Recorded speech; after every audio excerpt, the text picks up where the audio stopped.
You're listening to Super, whatever the infernal thing is. Supercalifragilistic Awesome Disney Podcast. Each week, we're going to talk about three things. In Main Street USA, we'll talk about the latest Disney news. All right. 'Tis time. In Tomorrowland, we'll talk about the things we're looking forward to. Super wet costumes and fun amok. And World Showcase is dedicated to our favorite Disney adventures. I smell children. So let's get this show on the road. Please stand clear of the doors. Por favor, manténganse alejado de las puertas. Hey everybody, this is Chris. And I'm Kelly. Welcome to this week's show. Kelly, you are going with the Nightmare Before Christmas ears. I love them. Nightmare Before Christmas ears, absolutely. Oogie Boogie is an underrated, creepy bad guy. Scary person. Yeah. You know who that is? I don't. That is you up one side and down the other. Well, you look great in the ears. Thank you. Okay, so real quick, we have a poll out there on Instagram And Twitter. Yes, please take it. Yeah, please take that poll. I have to log in at 6 a.m. on Wednesday to try to get reservations, and we would love your input into where we should get reservations for. Right. Yes. So check that Otherwise, out. I get to pick. So check that out and help me out. In fact, vote in all things this month you get to vote in. Vote in everything you can possibly vote in the next 30 days. Yes, use this as practice. So again, we are so happy you're here. We know you've got a lot of choices. You've got Disney choices galore when it comes to podcasts and YouTube videos. And if you are one of the people from Charlotte, North Carolina, right around the corner from us, we see you. We love you. We're so happy you're here. Norton Shores, Michigan, you are a regular. Yeah. And we are so happy to see you every week. Brooklyn, New York, one of our all-time favorite places. Love Brooklyn.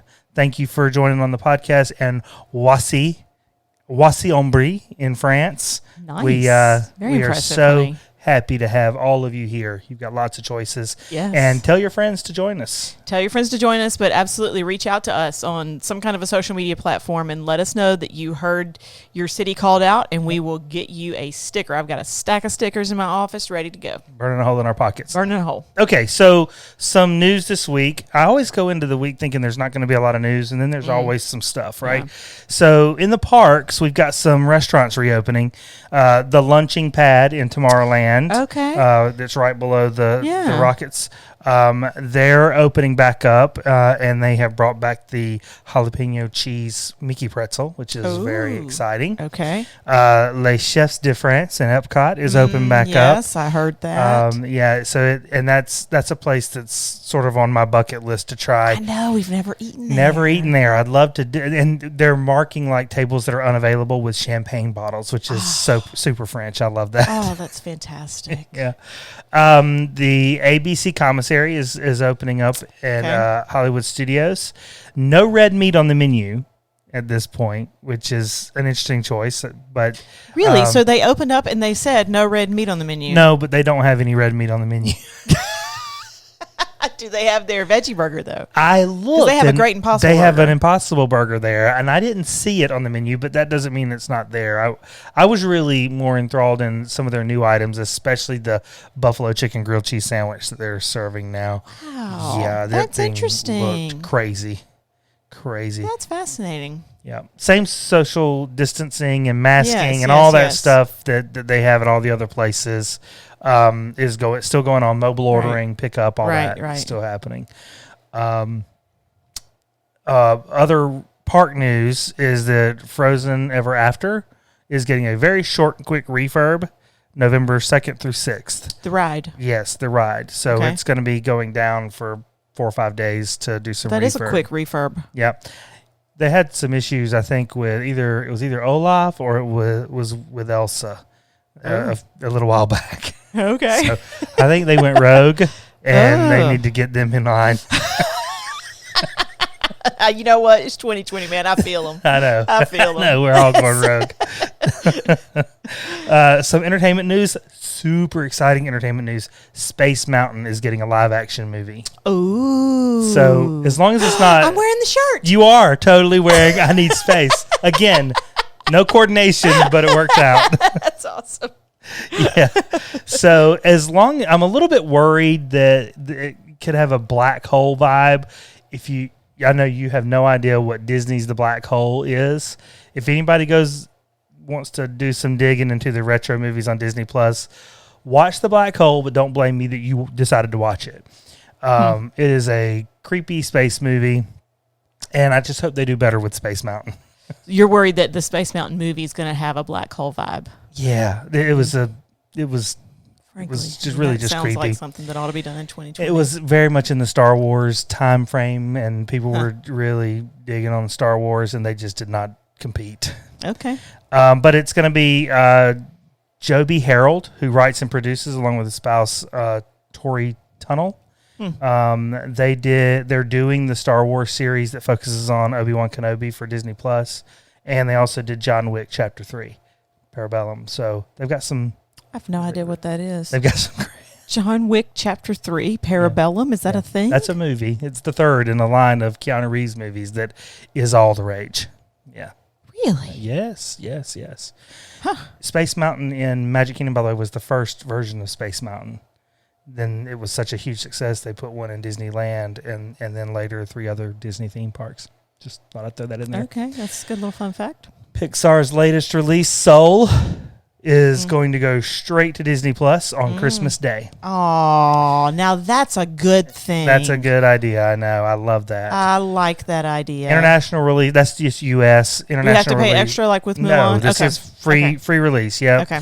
That's just U.S. International release is still planned for theaters with a date to be determined. Okay. It was originally supposed to come out in June here. No additional cost.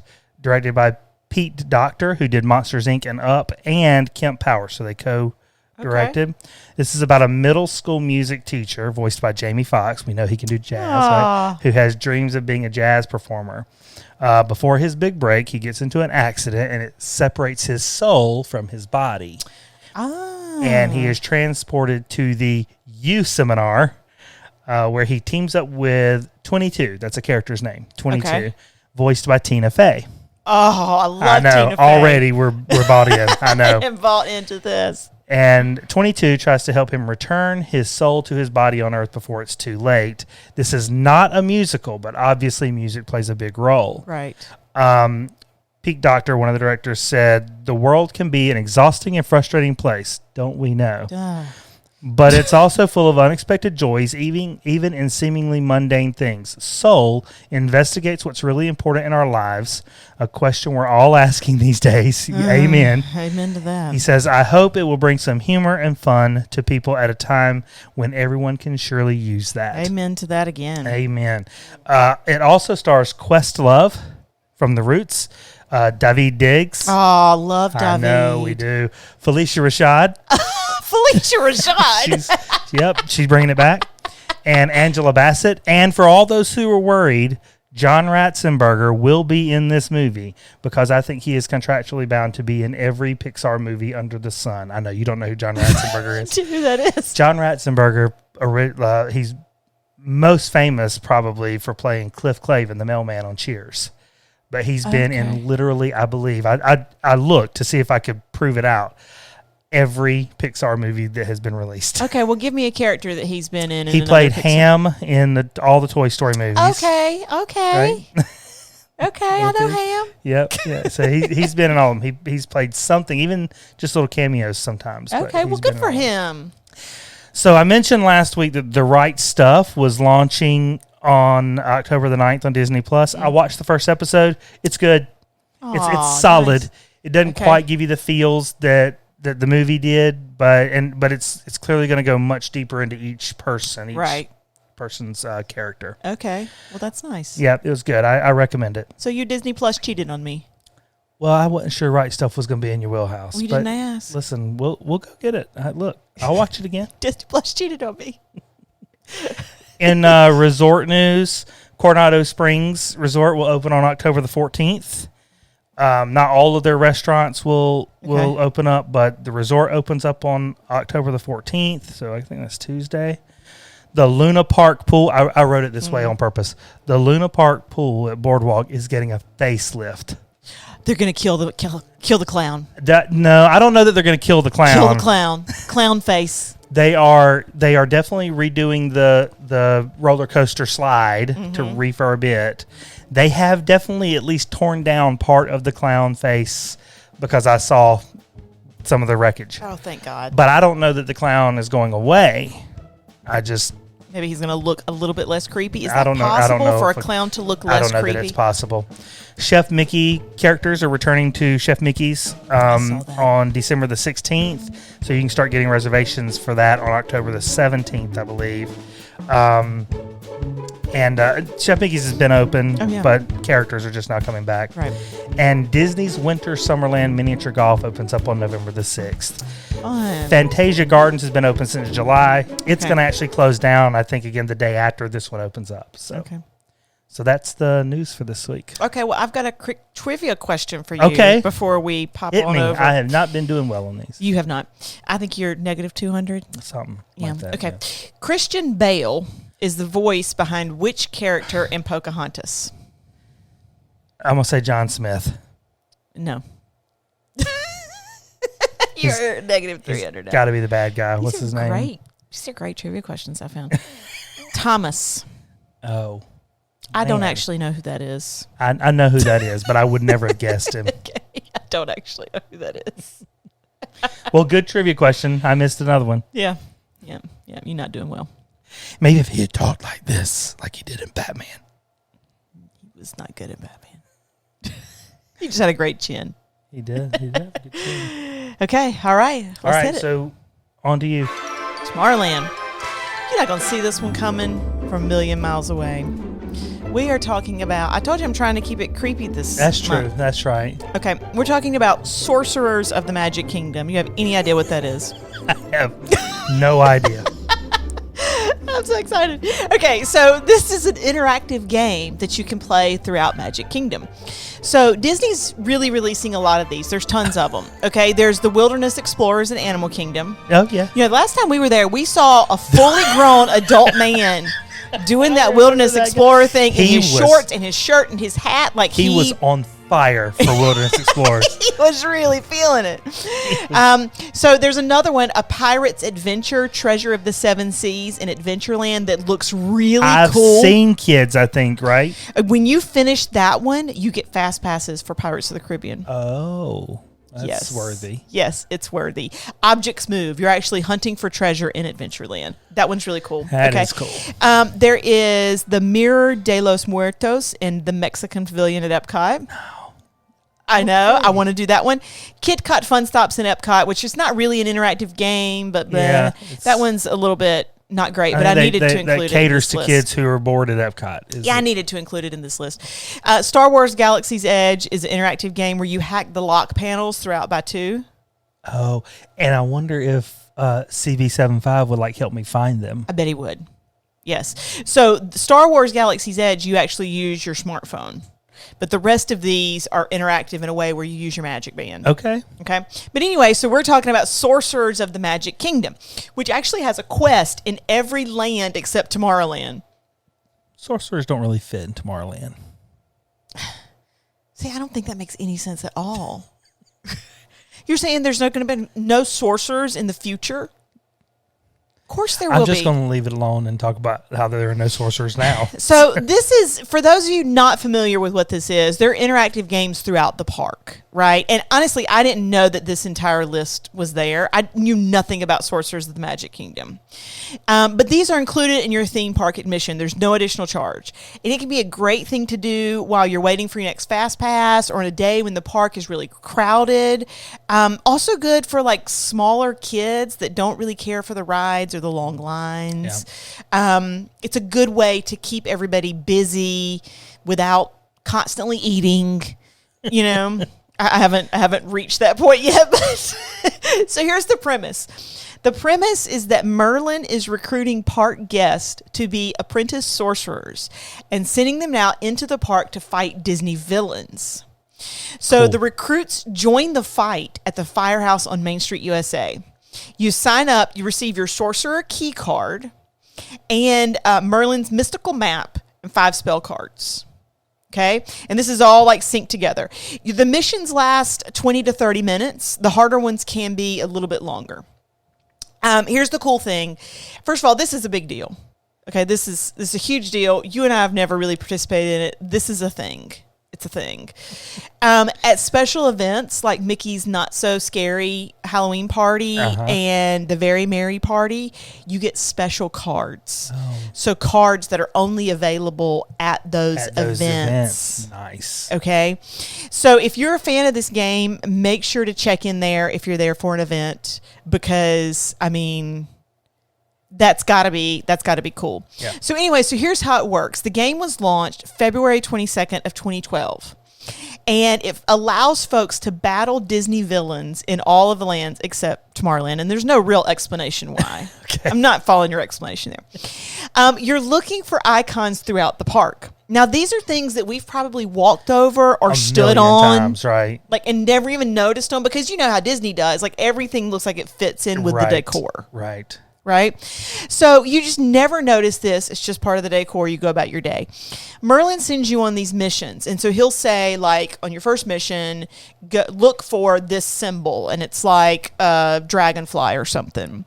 And you have to go find the dragonfly. And near the dragonfly symbol, there's what looks like a little lock with a large keyhole. Okay. You scan your magic band on the lock, and suddenly a screen appears where you didn't know a screen existed. So, like, say, for example, you're in Frontierland and there's a wall with a bunch of wanted posters on it. Yeah. And you scan your band, one of those wanted posters is actually a digital screen, and then it starts playing stuff. That's right. I've actually seen Yes. kids standing in front of like windows Yes. where there's something going on. That's what I was going to say. A lot of these are in shop windows.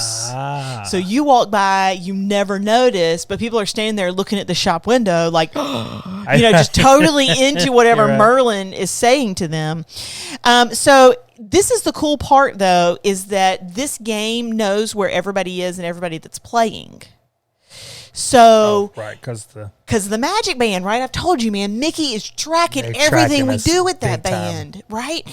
So Merlin knows I've already sent somebody to say the dragonfly icon, so I'm going to send you to the wave icon. So they manage the crowds that way too, so there aren't long lines at each stop. Genius. Right? Genius. Real genius. Real smart people. So the Merlin sends you on missions based on what you need to accomplish to win. But he can take you around the crowds, right? So he can help you avoid the crowds. You walk up to the marked area, scan your band, a video screen appears seemingly out of nowhere. You watch the video. They tell you what's going on, and then they ask you to use a spell to beat the villain. So you have 5 spell cards. And so you pick one of these spells and you hold it up in front of the lock. And then whatever spell you just cast attacks the villain. So, like, say, for example, you use the Lightning McQueen spell on a villain. Lightning strikes will strike the villain. Oh, my gosh. Right? It's not a random spell. It really is looking at the cards that you show it. Okay, so it tells you what's going on. You try to kill the villain. After you defeat the villain, they tell you to go to the next stop to continue with the quest. Okay. So, for example, on Main Street, USA, the main villain is Cruella de Vil. Okay. But Cruella has henchmen. Right? Right. And so you might have to defeat a henchman and then a henchman and then a henchman before you can fight Cruella. Oh, yeah. She's the big boss on that level. Right. You see what I'm saying? Yeah, that's so cool. Like, there's other big bosses like Jafar and people like that, okay? So after you've gone to a few stops, they tell you defeated the villains and you've won. So you can continue to another quest or you can stop. It's not an all-day thing. So there's one of these, like, in every land, again, except Tomorrowland. And so say you're doing the ones in Frontierland while you're waiting for, Haunted Mansion or something. Sure. Or you're doing the ones in Liberty Square while you're waiting for Haunted Mansion, right? Whatever.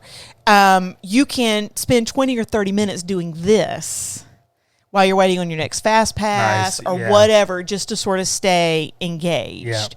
Yeah. And you could do it and then stop and then do it another land and then stop and do it another land. Nice. You only get one map and one set of 5 spell cards per visit. Okay. So if you play repeatedly, which people do, you bring your cards back. Oh, okay. So that you've got more spells the next time.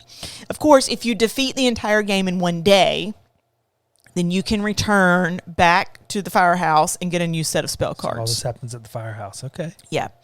So some missions are more complex, and they might require specific spell cards or multiple spell cards. So there's like different types of spell cards, and this matters because you can play the game at the easy, the medium, or the hard level. Oh, I want to go play it at the hard level. Right. So at the easy level, you're thinking like kids. At the hard level, there's strategy involved. And you've got to understand the icons on the card and the strength of your spells as well as the weaknesses of the villain and use the proper combination. Like don't use a spell that's too strong on a really weak villain because you're going to need that strong spell later. Yes. Oh, man, I kind of want to play. I know. So also each card is numbered. You can buy bonus packs at various locations throughout the park, and these do include like tokens and things like that. The easy level allows you to defeat villains with one spell card, and there's no strategy involved, right? That's perfect for kids. The medium level requires skill and strategy, matching spell strengths to villain weaknesses. At the hard level, the weakness of each villain changes with each game, so you have to know and memorize the animations on the card. No. This is such a thing. There are wiki pages. There are avid fans, people exchanging hints and cards in the parks and online. Wow. It's a thing. It is really something. We've never done any of these interactive games. No, but that one sounds like a lot of fun. It does. I want to start with Pirates, though, because I want the fast passes. You love a free something. Love a free something. That was awesome. Yeah. I'm keeping it spooky. Well, that was October. That was spooky. Okay. You're scared. I can tell. Okay, well, I'm going in a very different direction than spooky. Okay. This is probably the biggest thrill ride at Disney Okay. in Orlando. Prince Charming Regal Carousel. Oh, yeah. No, that is a thrill ride for sure. So carousels have always kind of fascinated me. The reason I decided to do this one was Not because spooky at all. no, it's not even. This a is little not bit. spooky. No, it's not. It's not. I was being what they call facetious. So I was scrolling through some pictures recently, and I saw one of my favorite pictures of us on Yes. the carousel at Yeah. Disney on Prince Charming. Although back then it may have been Cinderella's Golden Carousel. I don't know. Can't remember how long ago that's been. But they're just synonymous. Carousels are synonymous with theme parks, amusement parks, fairs, carnivals. There's always people in line. It's not a thrill ride, right? But people are always in line. There's something about the glow inside the carousel, and there was a creepy carousel, I think, in that story. Something Wicked This Way Comes, where it would make people age depending on which direction it would go, wow. right? So there's something that was a little creepy. You did pull creepy out there. There's just something about the classic carousel, and of course, the carousel Prince Charming Regal Carousel is just one of the most glorious around, right? Right. Nothing says class like Prince Charming. You don't mean that. I do mean it. You don't mean that. Charming Some kind is of feminism thing. Charming is pure class. His name is Charming. He's charming. Including this one, there are actually 6 carousels across Disney parks. But since I've ridden this one, this is the one we're going to be talking about. Okay. Also the one that has, I think, the coolest history and backstory. Okay. So this is obviously the centerpiece of the courtyard behind Cinderella's castle at the Magic Kingdom. And it really is sort of a centerpiece for all of Fantasyland, right? It's right there in the middle. Yeah. It's almost visible from any part of Fantasyland. 60 feet in diameter, which made it one of the biggest carousels around that had been built at the time it was built, Right. which was in, I think, 1917. Wow. 1917. Yeah, we'll hit on that again later. Originally, it had 72 horses on it, but now it's got 90 wood-carved ornate horses and one intricately carved chariot. Yeah. They're all wearing golden helmets, decorative shields, and flowing flower garlands. Every horse is unique. And then in the ceiling and around the outside, there are hand-painted scenes from Disney's Cinderella decorating the top of the carousel. 2,300 shimmering lights. Wow.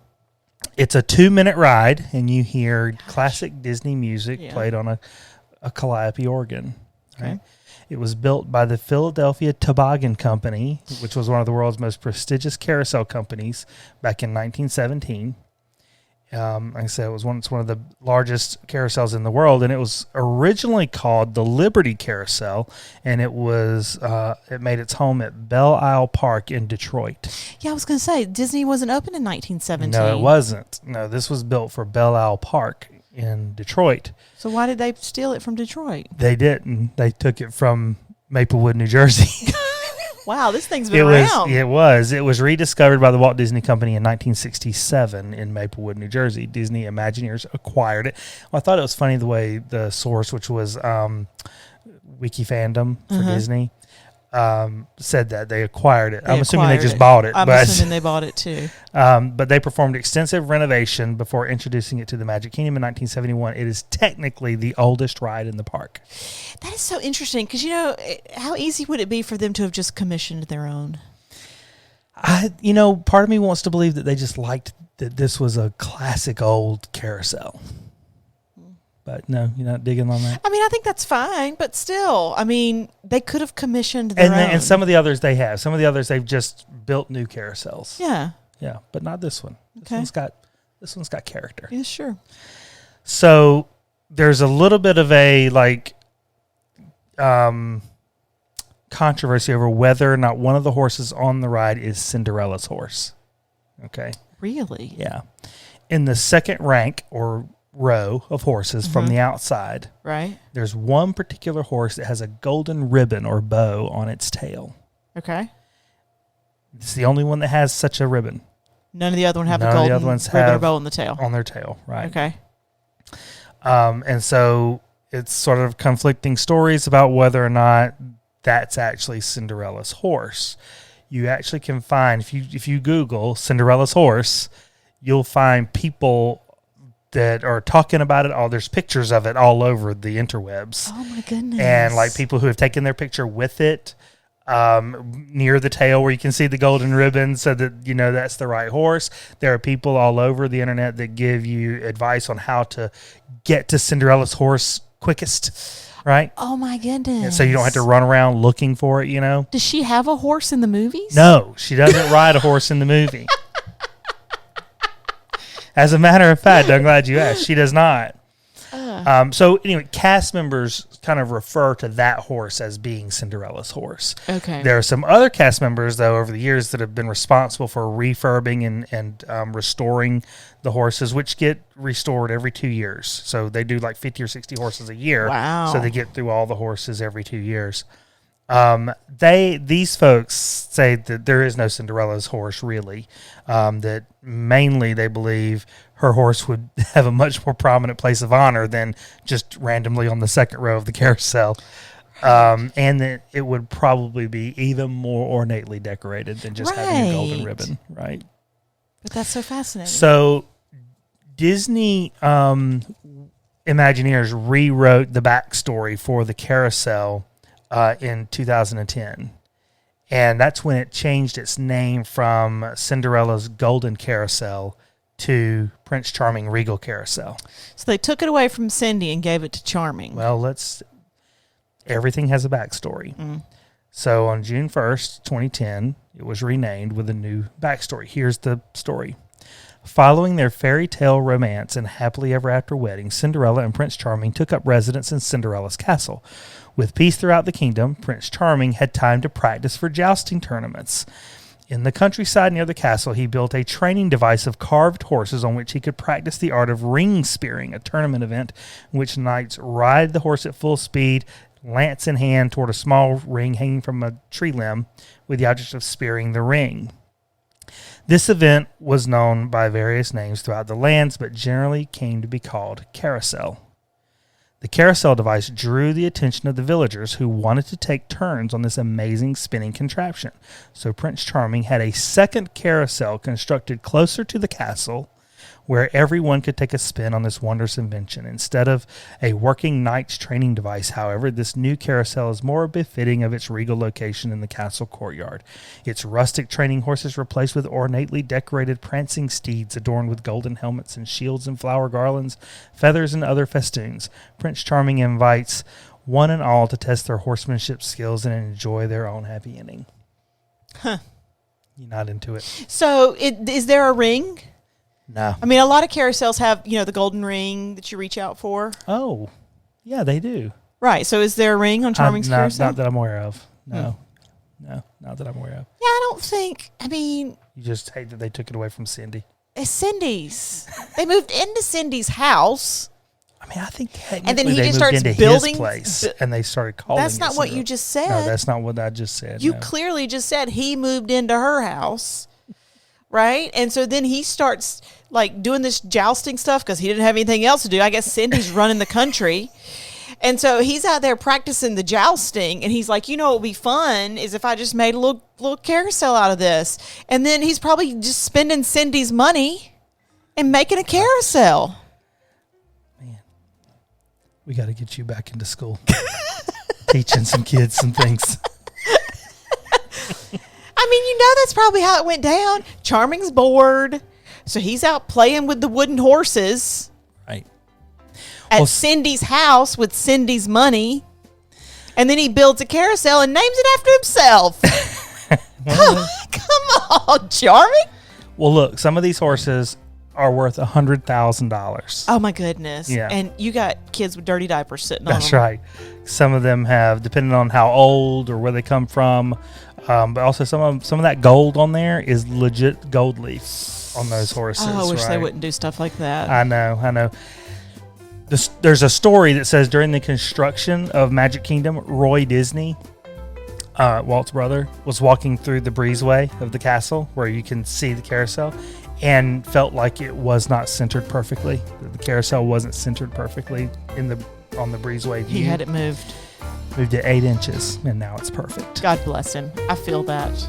There are 5 other carousels: King Arthur Carousel at Disneyland, Jesse's Critter Carousel at California Adventure, Caravan Carousel at Tokyo Disney Sea in the Arabian Coast neighborhood, Le Carousel de Lancelot at Disneyland Paris, and Fantasia Carousel at Shanghai Disneyland. And some of the carousels are spelled with 2 R's, and some are spelled with 1, depending on whether or not it derives from a French story. Huh. I got to say, I feel Roy on the OCD centering thing. Man. I mean, I will center a towel hanging on the handle of the stove 1,000 times a day. But it's a little weird for you. Sometimes you're not so worried about it. I know. When I hang a picture, I couldn't care less. But things on a mantle or on a stove handle. You'll just I'll be like, you'll just do it like that. Just a little bit. I get it. I feel Roy, man. 8 inches can matter. On a whole carousel. It matters. It does matter. Well, it mattered to him, and you know what? They moved it. Yeah. Well, because he's Roy Disney. All right, folks, that's our show for this week. We hope you enjoyed it. If you did enjoy it, and even if you didn't, but you keep coming back, go out to iTunes, leave us a rating, leave us a review, invite your friends to subscribe to us. It really helps. It does. And if you're looking for more things Disney, please visit scfadp.com. That's scfadp.com. S for super, C for Cali, F for fragilistic, A for awesome, D for Disney, P for podcast. This week, we really, really, really need for you to vote in that poll, or I'm going to tell Chris what restaurants to book. Right. And none of us want that. Keep an eye out for the poll. Keep an eye out for Where Is It Wednesday. Join us for all the conversations on Instagram or Twitter. Our handles are at SCFADP. The more, the merrier. Yes, we would love to hear from you. And with that, we hope to see you real soon.